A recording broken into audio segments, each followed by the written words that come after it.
C'est un plaisir renouvelé de vous retrouver sur Parole créatrice Info. Mesdames et messieurs, bonsoir. Nous espérons que vous vous portez bien. Vous êtes nombreux à regarder nos programmes et émissions. Alors, par ma voix, Parole créatrice Info tient à vous dire merci pour votre fidélité. C'est grâce à vous que nous sommes ce que nous sommes.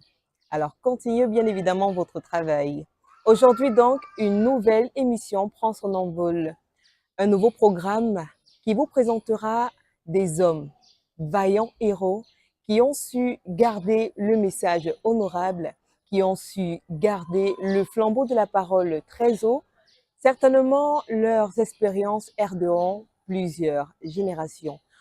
En prélude donc de cette émission que nous avons dénommée Empreinte, nous recevons sur ce plateau un habitué des caméras, le révérend pasteur Joël Sipouka, que vous aimez beaucoup. Avec lui, donc, nous vous donnerons l'avant-goût de cette émission Empreinte. Révérend Sipouka, bonsoir. Bonsoir, bonsoir beaucoup, ma soeur. Bonsoir. Alors, nous sommes encore très heureux de vous recevoir sur nos antennes. Moi également, vraiment, je suis heureux. Le plaisir est partagé et d'être encore ce soir à votre micro. Je vous dis sincèrement merci pour le choix qui est tombé sur moi et pour votre invitation. Alors aujourd'hui, c'est à l'air libre. On dirait aujourd'hui, pour la toute première fois sur Parole créatrice Info, vous vous sentez bien? Oui, très bien, très bien. L'atmosphère est correcte, ça va. Révérend pasteur Joël Sipouka, on vous voit tout le temps derrière la chair, mais est-ce qu'il y a une femme cachée derrière? Combien d'enfants peut-être déjà à l'heure actuelle? Parlez-nous un tout petit peu de votre famille. Oui, merci beaucoup, ma soeur. Pasteur Joël est marié à la sœur Esther Bilonda, mon épouse. J'ai au total maintenant 4 filles. 4 filles, la première c'est Hop, il y a Meda, il y a Lys, il y a aussi Melvin.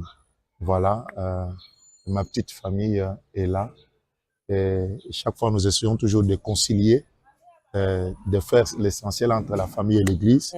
Et le Seigneur est en train de nous aider. Mais ça n'a pas été facile. Mais néanmoins, nous, les serviteurs de Dieu, nous avons des femmes que Dieu a préparées pour nous, qui supportent parfois les temps de voyage et tout ça. Donc, là où ils sont, que Dieu les bénisse. Nous les saluons au nom de Jésus-Christ. Amen. Plusieurs semaines déjà au Cameroun, on retient quoi? Vraiment, un passage béni pour la gloire, un passage béni pour la gloire de notre Dieu. Un peuple merveilleux, un peuple vraiment qui aime le Seigneur. Nous leur disons merci pour tout. Et la grande phrase qu'on peut dire est que Dieu les bénisse tous. Amen. Alors, révérend pasteur Joël Sipouka, vous avez été une bénédiction jusqu'ici pour le peuple camerounais et certainement depuis le Congo, c'est le même travail que vous faites, c'est le même travail que vous effectuez. Nous aimerons donc savoir, nous sommes tous curieux, je sais que les téléspectateurs aussi sont curieux de savoir quand et comment est-ce que vous êtes venu à la foi, comment est-ce que vous êtes venu au Seigneur? Oui, merci beaucoup ma sœur. Vraiment, on peut dire que c'est la question genèse de toute personne. Il doit se poser toujours la question comment je suis venu à la foi. Je suis venu à la foi de par d'abord mes parents. Nous étions une famille d'abord protestante. Mon père un protestant, comme ma mère une protestante. Alors, chaque dimanche, trop petit, on nous amenait dans des cathédrales où on priait, où on adorait le Seigneur. Et c'est arrivé qu'à un moment donné, un vent du message est venu dans la vie de Mbujimaï. Alors avec le révérend Vibidi Manyanga. Alors c'est de là maintenant que ma mère commença à fréquenter le tabernacle de Mbujimaï. Sous l'aspect où ça a été, c'était d'abord au début quelque chose qui commençait. Ma mère a commencé à fréquenter là-bas et c'est arrivé que avec l'aide du Seigneur, ma mère a commencé à croire à la foi. Et mon père aussi qui essayait un peu résistant, vous savez, quelqu'un qui a fait beaucoup de temps en étant protestant. Mais ma mère a cru facilement les messages. Mon père était un peu réticent là. pour se plonger dans la foi. Et cela maintenant fait que nous sommes allés avec notre maman dans la foi. C'est ainsi que nous nous sommes retrouvés dans le message du temps de la fin. Très petit, on nous tenait à la main et on allait à l'église. Et puis, bon, on comprenait qu'on a changé un peu d'adresse. On a quitté de l'église protestante vers le message. Donc, c'est ainsi que nous sommes venus. Ça, d'abord, c'est l'expérience des parents. Oui. Mais moi-même aussi, j'ai ma propre expérience. Là où j'étais baptisé, et quand est-ce que j'ai reçu le Saint-Esprit, là, c'est venu maintenant après. C'est venu après parce qu'on doit parler de sa propre foi. Parce qu'il y a des enfants aujourd'hui, parfois, qui sont nés dans les messages, qui abandonnent. Ceux qui ont été amenés, mais après avoir grandi un peu, ils trouvent que ça ne les convient pas, ils quittent. Mais Dieu a fait grâce que malgré que nos parents nous ont amenés là-bas, cela est arrivé que quand j'ai grandi, arrivé à l'âge de 14 ans, donc de 14 ans, en 1998. Donc en 1998 pour ceux qui nous suivent de l'autre côté. Alors c'est ainsi qu'en 1998 ou 98, j'ai été baptisé dans l'eau au nom du Seigneur Jésus-Christ. Là, moi-même, j'étais conscient que maintenant, là, vraiment, je dois prendre le baptême. Et quand on a lancé le baptême à l'église, je suis allé, j'ai pris le baptême au nom du Seigneur Jésus-Christ. Et après ce baptême-là, nous avons encore progressé dans la foi. Vraiment, j'étais devenu vraiment un enfant zélé. Mes parents même se posaient beaucoup de questions, à tel point que quand les cultes de la semaine, par exemple, je pouvais quitter des longues distances. Après le cours, moi, j'étais le seul à prendre mon sac et puis me rendre à l'église. Et c'était comme ça chaque fois. Et à tel point que j'ai rencontré aussi un ami qui était aussi du message, même école, et après culte, après les cours, on allait avec lui au culte de la semaine, et on a commencé aussi à prêcher d'autres amis à l'école. Je me rappelle même un ami que j'avais prêché aujourd'hui, il est diacre dans la ville de Mbujima, et que moi, quand je suis monté à Kinshasa, vous allez comprendre comment je suis arrivé à Kin. Alors, c'est à ce moment-là maintenant que on a programmé 3 jours de jeûne et prière à l'église, après le baptême. J'étais vraiment, parce que le message du temps de la fin, vous savez, ma soeur, quand on croyait le message ici au début, ça donnait comme la folie, comme lire. Donc, on était tellement zélés que on devait lire les brochures, on devait vraiment s'accrocher au message, on devait vraiment être vraiment de vrais croyants.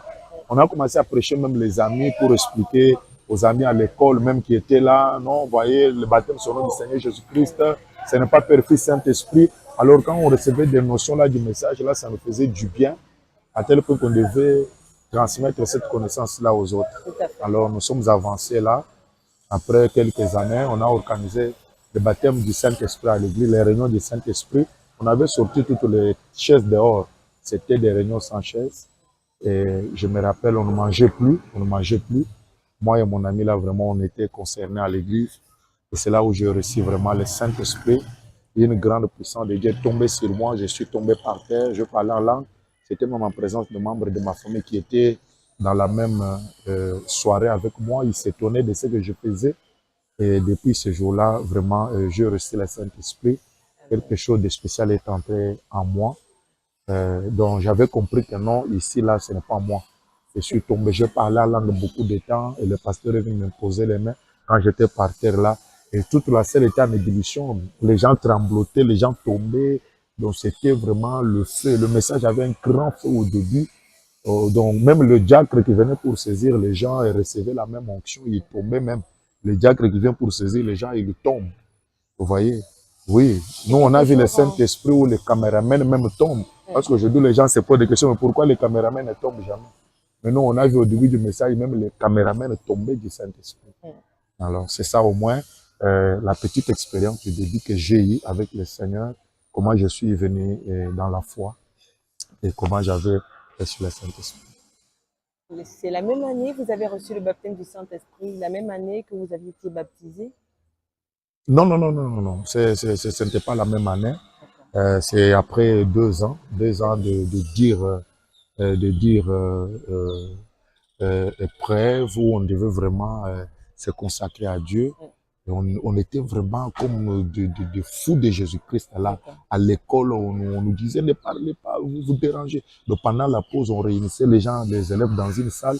On les parlait là du message de William Branham, voilà. Donc c'était vraiment un grand vent. Et après 2 ans, j'ai reçu le baptême du Saint-Esprit. Alors, pasteur, dites-nous, depuis ce moment, certainement, il y a plusieurs expériences que vous avez eu à expérimenter avec le Seigneur. Partagez avec nous quelques-unes de vos expériences personnelles. Oui, oui, avec le Seigneur, vraiment, quand nous avons été baptisés, on a reçu le baptême du Saint-Esprit. La première expérience, c'est qu'on était totalement déconnecté de tous les désirs qu'on avait dans l'ancien temps. Comme moi, là, quand j'étais trop petit, là, même 14, 15 ans, 16 ans, j'aimais beaucoup le foot. J'aimais beaucoup le foot. J'étais toujours dans des terrains de foot. On regardait beaucoup les matchs là. Comme notre père était quelqu'un qui aimait beaucoup le foot, tout ça, il nous avait entraînés dans ce... Comme il y avait des équipes en mouvement, pour ceux qui connaissent, il y avait Asbantou et Sangabalende. Et notre père était de l'Asbantou. Et nous tous, on était des fanatiques de l'Asbantou là. Mais quand j'ai reçu le Saint-Esprit, j'ai senti vraiment quelque chose là me quitter là. Je ne voulais même plus encore suivre ces choses-là. C'était parti. Et on a vu beaucoup de choses avec le Seigneur. D'abord, c'est la vie qui avait totalement changé. Les désirs avaient changé. On aimait plus le Seigneur. On était beaucoup plus accrochés à la parole de Dieu. Et cela a fait que on a vu beaucoup de choses avec le Seigneur. Euh, donc, c'était vraiment une autre vie, une vie heureuse, une vie bénie. Et en ces temps-là, dans les messages, on parlait plus de l'enlèvement. Il y avait même des gens qui se disaient déjà au revoir. Parce que quand on nous prêchait le message au début, là, on croyait que l'enlèvement, c'est demain. Demain ou ce soir même, on va partir. Et en ces temps-là, donc les gens vivaient correctement, les gens arrangeaient leur vie. Quelqu'un ne pouvait pas dormir avec un problème de quelqu'un. Si tu as un problème, tu arranges. Et la crainte de Dieu s'emparait des cœurs des gens. Donc c'était vraiment des moments très merveilleux, des moments bénis. Des moments très merveilleux, des moments bénis, mais révérend pasteur, est-ce que ça a toujours été un lit de roses? Pas tellement, pas tellement. La vie chrétienne, Frère Branham dit que quand vous devenez chrétien, ne pensez jamais que vous êtes sur un lit d'aisance. C'est quand vous devenez chrétien, vous portez les tennis, vous prenez l'arme, c'est là que les combats commencent. C'est là que les difficultés commencent. C'est là que les épreuves commencent. Et nous sommes passés par beaucoup de choses. Parce que quand je, j'ai fini mes études, j'ai présenté ce que vous appelez le baccalauréat, Oui. donc les examens d'État. Et j'étais maintenant obligé de quitter la vie de Mbujimaï parce que mon père et ma famille voulaient que je puisse maintenant venir à Kinshasa pour maintenant continuer les études universitaires, dans la capitale. Donc c'est ainsi que j'ai quitté la ville de Mbujimaï maintenant pour rejoindre maintenant la ville de Kinshasa, là où maintenant j'ai commencé. Mais sinon, la vie chrétienne, c'est une vie entachée de beaucoup d'épreuves, beaucoup de difficultés. Mais comme on a le Seigneur, on a pris la décision, malgré les temps difficiles, malgré les épreuves, nous avons déjà le tennis, on a l'arme, on est appelé à évoluer. On est appelé à évoluer. C'est ainsi qu'on a vu tout, on a vu des humiliations, des gens qui nous qualifiaient des hommes qui ont suivi un Américain, parce qu'en ce temps-là, c'était des injures comme ça. Un homme qui a été tamponné par un tracteur, vous le suivez pourquoi? Donc, mais tout ça, ça ne nous disait rien. On avait reçu la vie, la chose essentielle, le baptême du Saint-Esprit, la parole, la vie chrétienne. Et pour nous, cela déjà suffisait. Amen. Oui. Alors, parlez-nous un tout petit peu des bienfaits que le Seigneur a fait dans votre vie. Certainement, il y a des bienfaits en particulier qui ont marqué votre parcours. Parlez-nous de quelques-uns. Oui, les bienfaits sont vraiment nombreux. On ne peut pas tous les énumérer. Mais il y a le plus marquant. Le plus marquant, c'est que d'abord, le souffle de vie qu'il nous a donné, c'est le plus grand bienfait que le Seigneur nous a donné, le bienfait. Il y a aussi Nous avons vu sa protection divine parce que quand je suis devenu chrétien, j'ai eu beaucoup de preuves sur tous les plans. J'ai connu des naufrages. J'ai connu des naufrages sur le fleuve Congo pendant que j'étais dans le voyage missionnaire. Dans le voyage missionnaire, donc nous sommes tombés dans l'eau sur une profondeur de 150 mètres de profondeur. Et nous, vous savez, on nous a pris trop jeunes dans les messages, on ne sait pas nager, on n'était pas allé à la piscine pour apprendre ces choses-là. Et j'avais des brochures de Bible, et quand nous sommes tombés dans l'eau, je ne savais pas nager, mais je me suis retrouvé que l'eau était jusqu'à ce niveau. Donc, toute la partie, c'était sous les fleuves. Il n'y a que cette partie qui était en haut, mais j'étais debout. Debout, ni frappé de l'eau. J'étais debout et on a essayé. C'était vers 20 heures, même la nuit. Je revenais d'un voyage missionnaire sur le fleuve Congo. C'était la nuit. C'était un peu quelque chose qui avait beaucoup étonné, même ceux qui étaient venus pour nous secourir. Ils m'ont dit, monsieur, tu es un féticheur. Moi, j'ai dit, non, je ne connais pas. Sauvez-moi d'abord la vie. Ils m'ont pris là, ils m'ont mis dans la pirogue.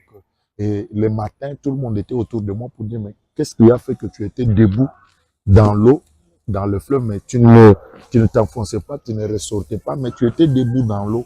Comment? Et puis dans une profondeur de 150 mètres de profondeur, là où les bateaux passent. Ça, c'est les bienfaits vraiment marquants. On ne pouvait pas se voir aujourd'hui, mais par la grâce de Dieu, Dieu m'a sorti de là. C'est un miracle. Le deuxième bienfait que je n'oublierai jamais, c'est qu'un jour, j'allais à l'église, il y avait des policiers qui suivaient un voleur. Alors, à 50 ou 70 mètres de là où j'étais, j'ai vu deux policiers devant moi.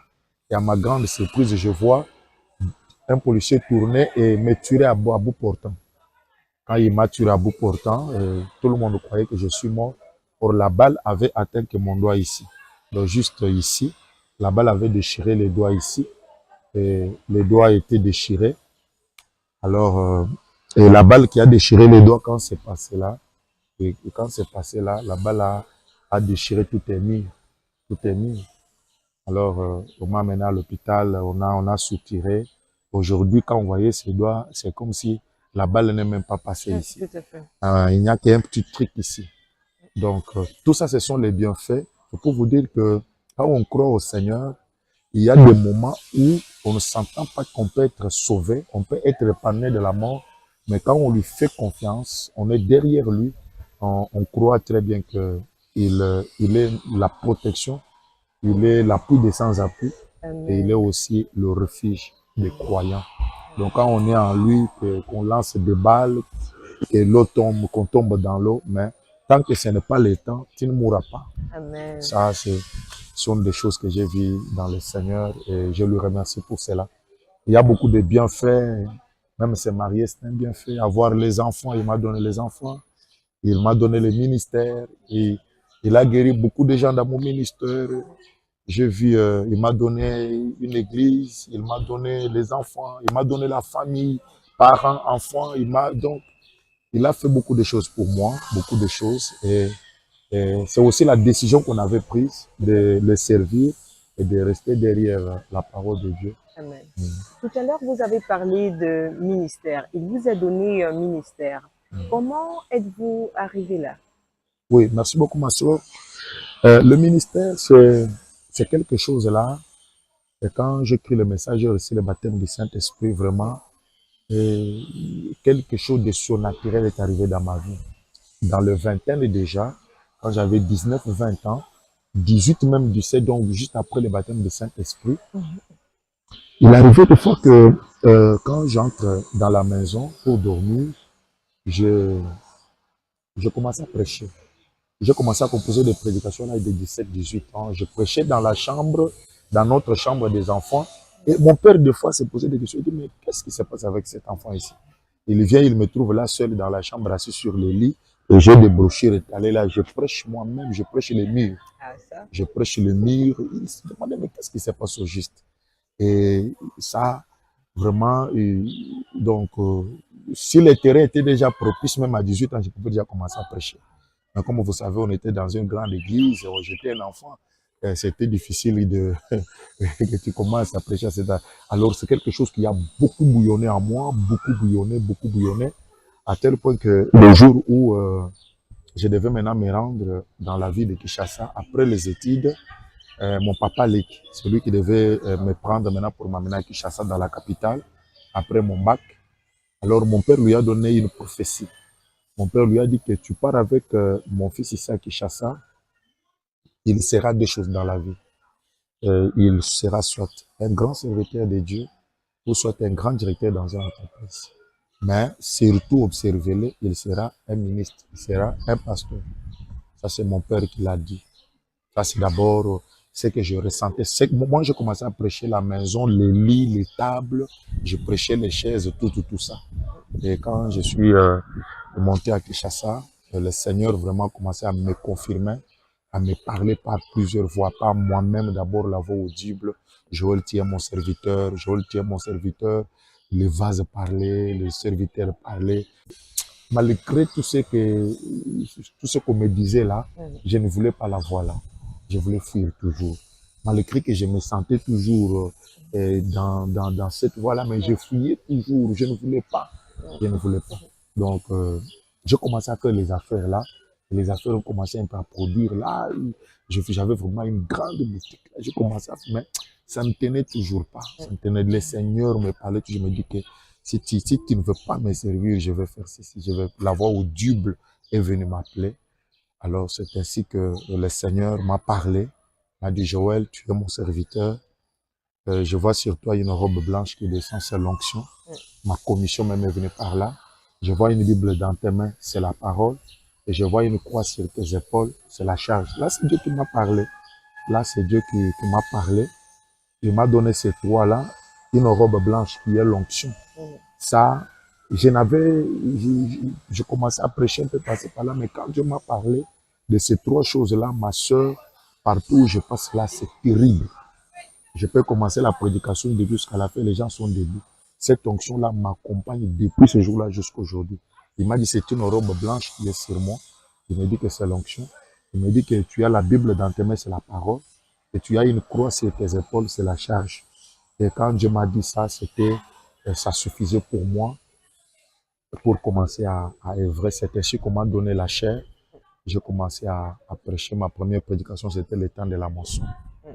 Je me rappelle, j'avais prêché plus vite, plus rapide là, comme si je fouillais quelque chose là. Et, j'étais pressé là, donc, et même ma première prédication, malgré que je n'avais pas d'expérience, quand on m'a donné la chair là, malgré que j'avais prêché un peu ça avec une vitesse terrible, mais l'onction était descendue. Et l'onction était descendue. Alors on m'a dit que non, toi tu as un grand ministère et l'onction va t'accompagner dans ton ministère. C'est comme ça que j'ai commencé le ministère et j'ai commencé maintenant à voyager dans le voyage missionnaire, prêcher, voyager. Et c'est comme ça que ça a commencé. C'était en quelle année précisément, vous vous rappelez? Oui, je me rappelle, quand c'était en 2000, j'ai fini, si je me rappelle bien l'année, c'était avant 5 ans. Donc avant 5 ans, j'avais pratiquement 25 ans. Ouais, j'avais pratiquement 25 ans quand j'ai commencé le ministère. Le ministère. D'accord. Alors, dites-nous, comment vous faites pour gérer les brebis que le Seigneur a mis à votre charge, sous votre responsabilité? Comment les gérez-vous? Oui, merci beaucoup, ma soeur. Vraiment, c'est par la grâce de Dieu. Quand j'ai commencé le ministère à 25 ans, c'est après 5 ans maintenant que j'ai débuté l'église. Parce que de 25 à 30 ans, c'était il arrivait des fois que je prêche comme ça. Donc, les gens tombent dans la salle. On me saisit moi-même là.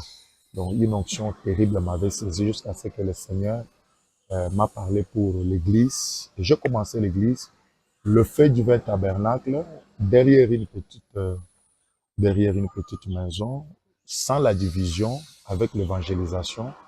On a évangélisé, les gens sont venus, 8 le premier jour. Et dès lors maintenant, dès lors, nous avons demandé la grâce de Dieu et la sagesse de comment gérer ces peuples-là, parce que ce n'est pas facile. quand Dieu met dans vos mains ses âmes, il faut demander beaucoup de sagesse pour le gérer, beaucoup de sagesse, beaucoup du surnaturel pour le gérer. Parce que gérer l'église, ce n'est pas quelque chose de facile. Ça, nous disons à tous les jeunes ministres qui nous suivront, il ne faut jamais commencer l'église par la précipitation. Il faut attendre le temps, être bien formé et que Dieu lui-même vous parle. Parce que je vous dis, ma soeur, si vous commencez l'église et que Dieu ne vous a pas parlé, je doute fort que cette église-là va résister. Parce que le combat qu'il y a même là, c'est terrible. Mais par la grâce de Dieu, nous avons la sagesse de gérer les âmes et surtout leur montrer beaucoup d'amour. Et nous tenons jusqu'à là. Il y a de cela 10 ans, nous tenons, pasteur d'une église, de 30 ans jusqu'à 40 ans maintenant que ça tient. On est là, on sert le Seigneur. Alors, révérend pasteur, nous aimerions savoir comment vous parvenez à garder votre communion avec le Seigneur. Parce qu'il peut y avoir l'onction lorsque vous prêchez, il peut y avoir beaucoup de choses, mais la communion avec le Seigneur, cette harmonie, comment vous parvenez à la maintenir, à la garder? Oui. Merci beaucoup, ma soeur. Il y a la vie chrétienne, il faut l'entretenir. Il faut l'entretenir. Le premier secret d'abord, c'est de vivre la parole. Pour rester en communion avec le Seigneur, il faut que tu sois ministre, frère, sœur, enfant de Dieu. Fais tout pour d'abord vivre la parole. Parce que Dieu est dans sa parole. Et quand vous vivez la parole, vous êtes en communion parfaite avec lui. Donc, ce qui a fait que aujourd'hui, depuis que j'ai commencé mon ministère avec mon peuple, tu n'écouteras jamais que le pasteur a escroqué l'argent de tel ou bien il a sifflé, il sera à l'église. Donc, ce sont des pratiques que les hommes de Dieu doivent abandonner pour garder la communion avec le Seigneur. Les sœurs qui sont à l'église, les enfants de Dieu qui sont à l'église, ils sont là parce qu'ils croient en vous. Ils ont aussi la confiance que vous êtes un homme de Dieu pour les aider. Donc, il faut faire par tous les moyens pour éviter la mauvaise vie.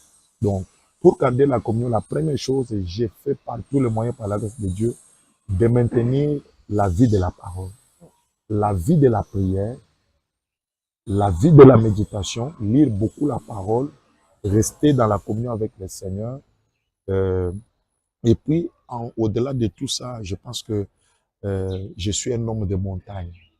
Il y a une fois, on m'avait critiqué sur ça, que non, trop de montagnes là, c'est quoi? Vous cherchez encore quoi au-dessus des montagnes? Je suis un homme de montagne, ma soeur. Avant même que je vienne ici au Cameroun, je me suis interné à l'église 7 jours. Avant ce voyage missionnaire, je me suis interné 7 jours à l'église. À tel point que mon épouse, ma chérie, venait là avec un peu à manger. Là, je me dis que non, je n'ai pas d'appétit. Je suis en train de prier, je me charge parce que Dieu me montre un grand travail matin dans le voyage missionnaire où je pars. Donc, un homme de Dieu doit être un homme de prière comme Frère Branham, comme Jésus, comme Moïse. Aujourd'hui, c'est un point très important dans le message où les hommes de Dieu se contentent des citations et ils oublient l'aspect de la prière et l'aspect de la consécration. Donc, un homme de Dieu doit être un homme de prière, un homme de consécration, un homme qui est toujours dans la présence de Dieu pour que Dieu même lui inspire des prédications et qu'il ait beaucoup d'onction sur lui pour apporter la parole de Dieu.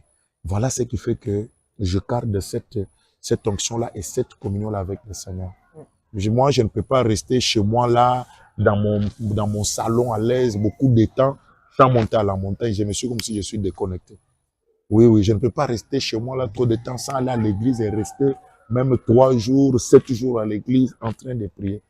Donc, je suis un homme de prière, ce qui fait que Dieu nous a aidés à garder cette communion avec lui. Et on a vu beaucoup de choses que le Seigneur a accomplies dans le ministère, beaucoup de miracles, beaucoup de choses. On a vu beaucoup de miracles, beaucoup d'expériences qu'on a vues. À cause de cette vie-là, j'ai vu il y a un garçon, Tonton Poula, qui avait la folie. Il est allé pour être un grand prophète. Il a pris la magie dans une ville appelée Bandundu.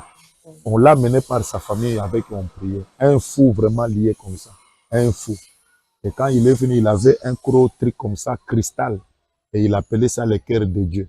Donc il avait fait le fétiche pour être prophète. donc pour voir les choses. Il avait fait les fétiches là. Et maintenant, quand il est allé prendre la magie là, la magie lui a compliqué, il n'a pas respecté les conditions. Et cela lui a plongé dans la folie. On l'a amené à l'église, avec ces cristals-là. Je brûlais les cristals-là, je priais sur lui. Il est tombé sur place. Il a crié, le feu, le feu, le feu. J'ai chassé les démons. Je ne voulais pas parler avec les démons. Parce que les démons disaient que c'est notre homme, c'est notre propriété. Nous, on ne sort pas de lui. J'ai chassé les démons là. Le démon est parti. Il est parti. Et tonton Poule, quand il s'est levé là, il était un homme totalement guéri. Amen. Totalement guéri. Mon église connaît ce témoignage. Il y a Papa Bétri de ma maman, un baptiste qui a été aussi atteint de la folie. Il était lié par des chaînes. Ses enfants sont venus m'appeler. Je ne sais pas ce qu'il avait aussi touché. J'arrive chez lui à la maison. On a prié. Il a été guéri instantanément et tout était parti. Donc, il y a beaucoup de témoignages comme ça. Par cette vie de consécration, de prières, des jeûnes et prières. Et Dieu, je vois beaucoup de miracles. Il y a des enfants, des femmes qui ne mettaient pas au monde. Ils les ont mis au monde.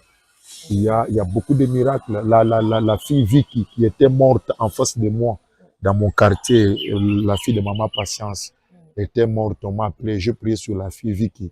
Vicky était guérie instantanément. Il y a même une maman qui était venue aussi de Bandung pour un cas d'opération au niveau de son ventre. Quand elle est arrivée, j'ai prié pour elle. C'était terminé. Elle n'est plus allée à l'opération. Elle est rentrée à Bandung. Donc, il y a beaucoup de choses que le Seigneur fait parce que quand on reste en communion avec lui, il va nous assister. Amen. Quand on reste en communion avec le Seigneur, il va nous assister. Alors, révérend pasteur Joël Sipuka, vous entrez dans quelques jours, sinon dans quelques semaines, dans votre quarantenaire, effectivement. Quelles sont les perspectives pour la marche à suivre? Quels sont vos projets pour les prochaines étapes? Vous entrez dans votre quarantenaire. Oui, oui. Oh, ouais. Oui, exactement. Merci beaucoup, ma soeur.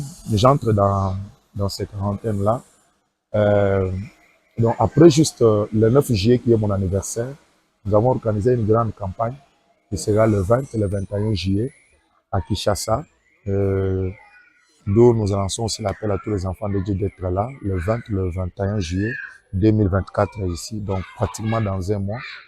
Et nous sommes en train de travailler avec le Seigneur pour aller encore plus loin. Donc jusque-là, on sent qu'on n'a pas encore fait ce qui devrait être fait.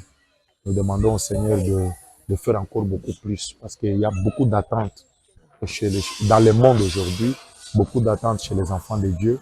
Nous, les Africains, on doit prêcher partout, là même aux États-Unis. Donc, il y a encore beaucoup de choses à faire pour le Seigneur et nous prions avec son aide qu'on va accomplir beaucoup de choses avec lui. Parce que ceux qui s'attachent au Seigneur, ils les renouvellent toujours leur force. Amen. Malgré la fatigue et tout ça, nous sommes là en train de travailler. Parce que quand nous voyons nos anciens qui sont devant nous, l'âge qu'ils ont, ce qu'ils font pour le Seigneur, alors nous, les jeunes, on n'a pas d'excuses. On n'a pas d'excuses, on doit beaucoup travailler. Quand je vois l'ancien Baoya, l'âge qu'il a, regardez le réveil qu'il a maintenu dans la vie. Je vois le papa Losa. Chez moi, là, je vois mon ancien Bibidi Labonamanya, mais je vois mon ancien Baoutka Somo. Je vois ces papas-là, Richard Dioka, Léonard Kalmbibeya. Donc, des grands hommes de papa Anissi. Donc, vous voyez que ce sont des hommes de Dieu là qui travaillent encore beaucoup pour le Seigneur. Alors, nous, les jeunes, on n'a pas d'excuses. On doit beaucoup faire pour le Seigneur et on doit beaucoup travailler pour lui parce qu'il n'y a pas de temps. Il y a encore beaucoup de gens qui n'ont pas encore écouté cet évangile et on doit tout faire pour qu'ils écoutent l'évangile. Révérend pasteur Joël Sipuka, alors nous arrivons au terme de notre échange pour ce numéro sur Parole Créatrice Info. Alors, dites-nous un mot pour nos chers téléspectateurs, bien évidemment. Peut-être ce sera un dernier entretien sur Parole Créatrice Info. On ne sait jamais au Cameroun. Voilà, sur Parole Créatrice Info. Dites-nous. Vraiment, merci beaucoup Parole Créatrice Info, directeur Gilles et toute son équipe. Nous remercions aussi les coordonnateurs, l'enseignant Samuel Baoya. Je sais que pour l'instant, c'est peut-être le dernier, parce que bientôt là, je vais prendre l'avion pour retourner chez moi. Mais Cameroun, c'est mon pays. Cameroun, c'est mon pays. Je suis aimé d'abord par l'étoile du Cameroun qui est l'ancien Samuel Baoya. Tous les enfants de Samuel Baoya m'aiment. Donc, Donc quand je viens ici, là, et je suis chez moi, je ne manquerai pas où dormir, je ne manquerai pas où quoi manger. Je suis chez moi, je reviens à tout moment. Quand je veux, je viens. Alors, je remercie vraiment tous les téléspectateurs qui nous ont suivis pendant tous ces parcours. Paroles créatrices, merci beaucoup. Tous les enfants de Dieu de partout dans le monde, tous les hommes de Dieu de Cameroun, merci beaucoup. Restons unis, travaillons pour le Seigneur. Reconnaissons seulement nos particularités, mais nos particularités ne nous divisent pas, mais nos particularités amènent à l'unité. Comme Frère Branham dit que j'ai mon grand frère qui aime manger ça, moi j'aime aussi manger ça. J'ai mon petit frère là qui est très élancé que moi. Branham exprime ça. Il dit que mais tous nous avons un seul père qui est Charles Branham. Nous appartenons à la famille Branham. Malgré nos goûts différents, nos tailles différentes, mais néanmoins nous sommes tous de la famille Branham. Alors tous les hommes de Dieu, soyons unis. On a un grand travail à faire pour amener cette épouse à l'enlèvement. Que le Seigneur vous bénisse beaucoup. Amen. Chers téléspectateurs, merci de nous avoir suivis. C'était un plaisir. Nous espérons que vous avez aimé cette nouvelle émission. Nous étions en compagnie du révérend pasteur Joël Sipouka. Donnons rendez-vous au prochain numéro. D'ici à là, portez-vous bien. Shalom. Shalom, shalom.